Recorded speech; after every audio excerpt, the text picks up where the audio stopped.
we are controlled by what we focus on and what things mean. But the problem is most of us have been conditioned, and we let the world and the environment train us to think like everybody else. And listen, you and I both know, I'm not into positive thinking. I'm into the truth. I'm into intelligence. I'm into seeing it as is, but not worse than it is. I'm into seeing it better than it is. So there's a vision. Otherwise you have no direction. And then I'm into doing what it takes to turn it around. See, you've got to control the meaning. If you control the meaning, you have an extraordinary life. But if you let the media, external people, then you'll be a follower. And most people, you tell me, are most Americans healthy, vital, strong, healthy? Are most Americans in a passionate relationship for decades where they don't just hang out, they love each other and want to be with each other? Do most people have a career or a job or a company that they love, can't wait to go to every day? You know, the answer is, most people, the answer is no. But there's a few who do. And I mentioned a few who do versus the many who talk. And then finally, the third decision is, what are you going to do? Because what you're going to do is different than if your meaning is they're dissing me, than if your meaning is they're challenging me, than if their meaning is they're loving on me. Does it make sense? And so it's important to learn to find empowering meanings, to train yourself to focus on what you have, instead of what's missing, what you can do, what you can do this moment, what you can do in the future. Those are just a couple samples. And if you do that, you're going to be in a state where you're going to know what to do, or you're going to learn what to do quickly. And if you don't know what to do, trust your gut and take some kind of action. You go, what if it's the wrong action? You'll find out quicker and you can change again. But if you sit on the fence doing nothing, it'll just create frustration or fear, anxiety. So as you go through your graduation today, remember, it's in your moments of decision that your destiny is shaped. So choose well. And as you do, choose in a way where you're kind to yourself and kind to others, and where you trust that there's something in you larger than your mind. There's a spirit and soul inside you that can guide you. You can ask for that guidance and you can trust in that guidance. And that does not mean you're always going to make the right choice, but it does mean that you can learn from everything. And in the end, life's not about just being happy, right? If you're happy all the time, your face hurts. You ever smiled so much for so much your face hurts? We need a balance. What we really need is a life of meaning. And that's a life where it's not just about you. It's a life of service. If you can find something or someone that you care so much for, you'll do anything for them, then the greatest part of you will come out. It could be a mission for your community. It could be for the world. It could be your family. It could be your friends. It could be your lover. It could be anything. Could be in the future, maybe your children. But if you can find something you care about more than yourself, you're not going to suffer. Because in the end, there's only two options: suffer or grow. If you're suffering, you haven't grown yet. And so grow into a new set of beliefs that take you beyond the focus of limitation to what's truly possible. So congratulations. This is a beautiful day. Even though it may be challenging in all kinds of ways, remember, a worthy opponent what creates a great hero. And you've got a great story to write in the life of your life. You've already written a beautiful story to start with, but I really trust and send prayers and faith and love that you create the most compelling future possible, and that you build a life that is truly magnificent on your terms. Lead, don't follow. God bless, and live with passion. If this body is dying and you can make peace with that, is this you? Is this who you really are? And then it opens up the question, who are you really? Are you this body? This body every 7 years changes. The cells change every 7 years, regenerate. So literally after 7 years, you have a totally different body, a totally different cellular structure. Technically, you are a different person. And so are you just this body? Are you just your past? Are you just your memories?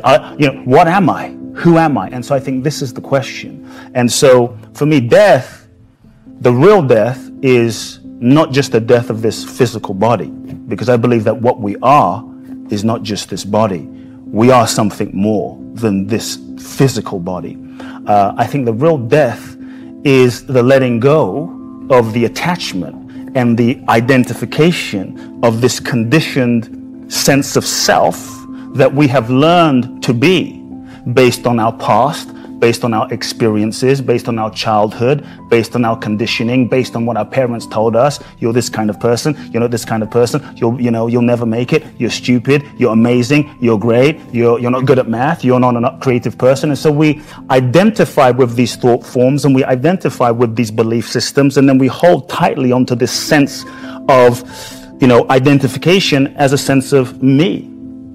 And so really, I like to question people and ask you, is who you are who you really are? You look at a child is in touch with its innocence. A child is in touch with his or her aliveness. It will dance naked. It's not thinking, am I fat? What do you think? It's just that's freedom. That's liberation. That's freedom. They're in touch with, I like to call it the divine. Their essence, their soul. There's a free expansiveness that they're in touch with. But what happens? We're born into a world where we meet our parents.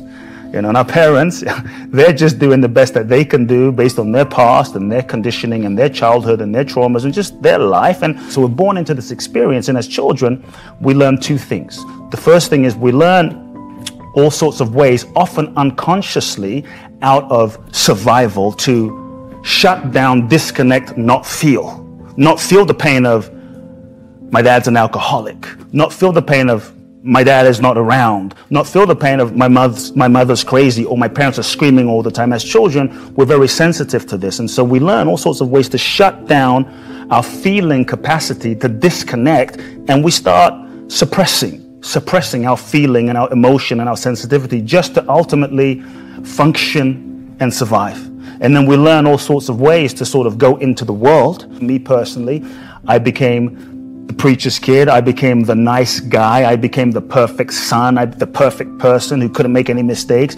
I became the responsible one, which was the over-responsible one. So we learn to develop all of these roles, that we kind of suppress our feelings and our pain, and we develop all these roles to ultimately function and survive. So we contort ourselves into a certain shape to avoid pain, to get love and validation and approval. We contort ourselves into a certain shape, and then we identify with the shape that we've become, thinking, this is just who I am. And now we're so identified with this as me, but it's simply a conditioned sense of self. And so the more tightly we're holding on to this way of being, because maybe it worked for us when we were 5. It worked for us when we were 8. It worked for us when we were 10. But maybe it doesn't work for us when we're 22 or 25 or 27 or 30 or whatever the age is, So often what worked for us when we were younger doesn't work for us as we're older. And so I think the degree to which we're identified as the sense of self inhibits our sense of freedom, inhibits our sense, our ability. Many people, we feel like that we have so much potential. I think there's many folks listening, and that we feel like, God, there's so much I want to give. There's so much I want to love. There's so much I want to do and express, but it doesn't get out because it's trapped inside of this sort of identification and these patterns of conditioning. So for me, I think one of the things that keeps us stuck in a simple level are all the ways we lie to ourselves. All the ways we bullshit ourselves, all the ways we don't tell the truth to ourselves, all the ways we rationalize, I'm in a relationship and it's not so bad. It's okay. I should be grateful, and the truth is, we know it's not aligned. Or maybe someone's working a job that they deeply hate inside, where they're compromising their integrity, but they're afraid of, how am I going to survive if I'm really honest? What it takes today to live a long and healthy life, it's so multifaceted.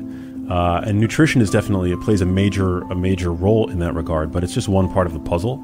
And so whereas Genius Foods, my first book, I consider to be sort of the ultimate nutritional care manual for the human brain, having a brain that functions as well as it ought to requires a lot more than just healthy eating today, unfortunately. I mean, I wish it was as easy as eating, a handful of blueberries and wild salmon and, some nuts here and there, but actually, the modern world is sort of like the Hunger Games for the human brain.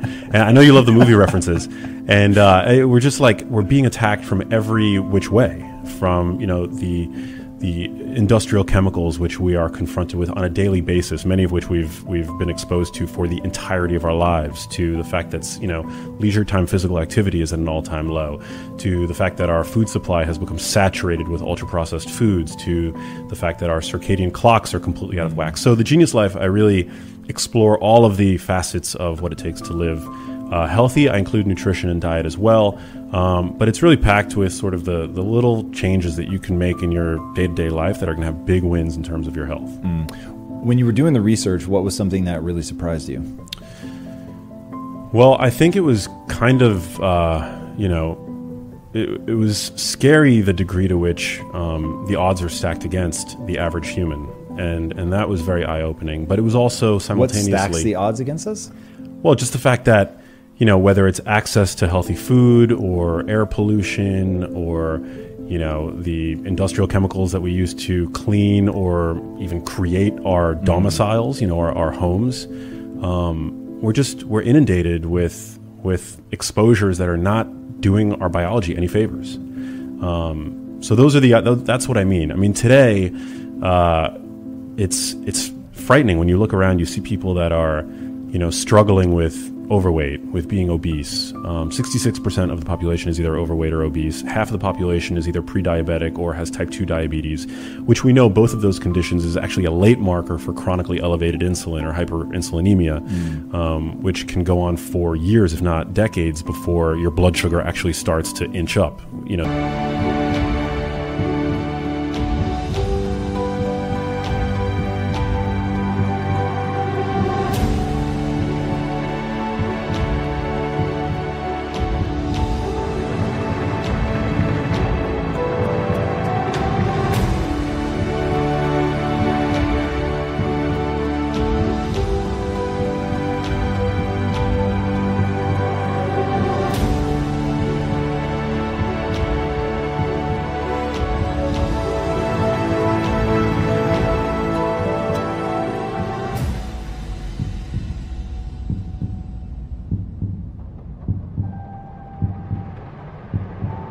To a degree that a doctor would measure it.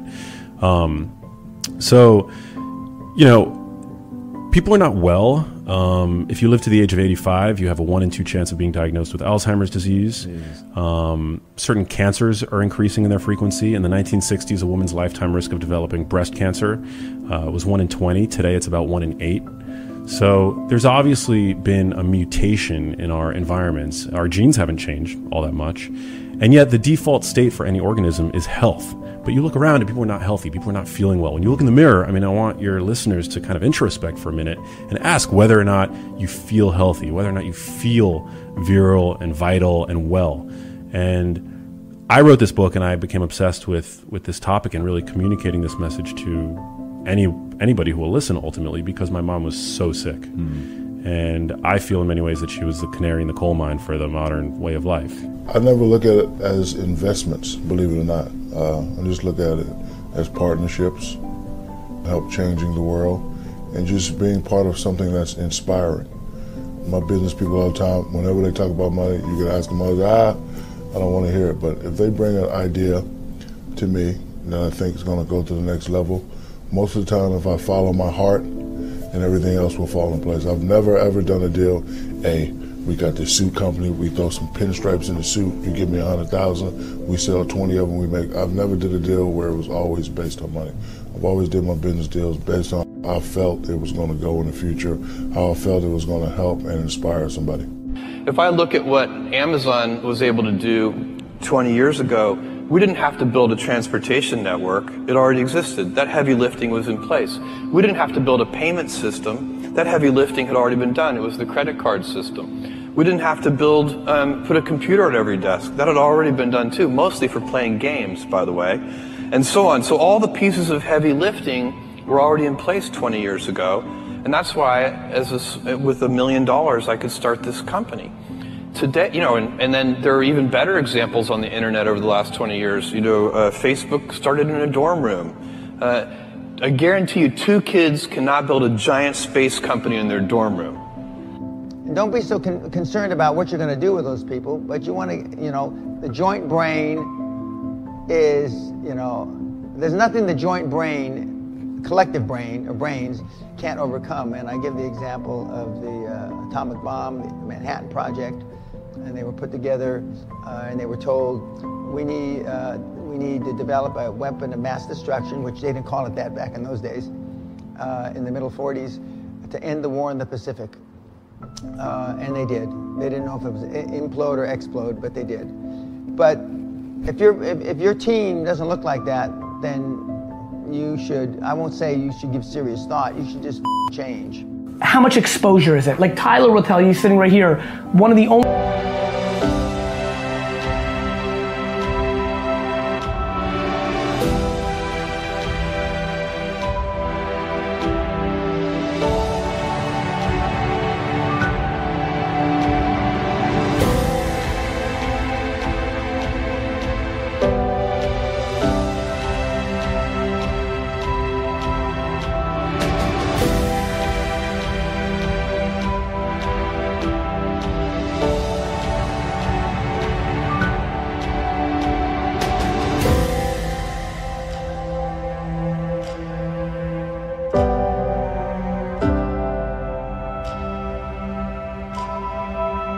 times I still do free work is if it's massive exposure. There are 49,000 people in the audience. I'm like, it's a lot of exposure. You know, like it's live on, you know, it's during the Super, like I'll pay somebody to put me in a Super Bowl commercial, right? Like when I get exposure, and that's where I'm at now. For you, when you pick these 5 restaurants, let it be the biggest restaurants in your 30-mile radius.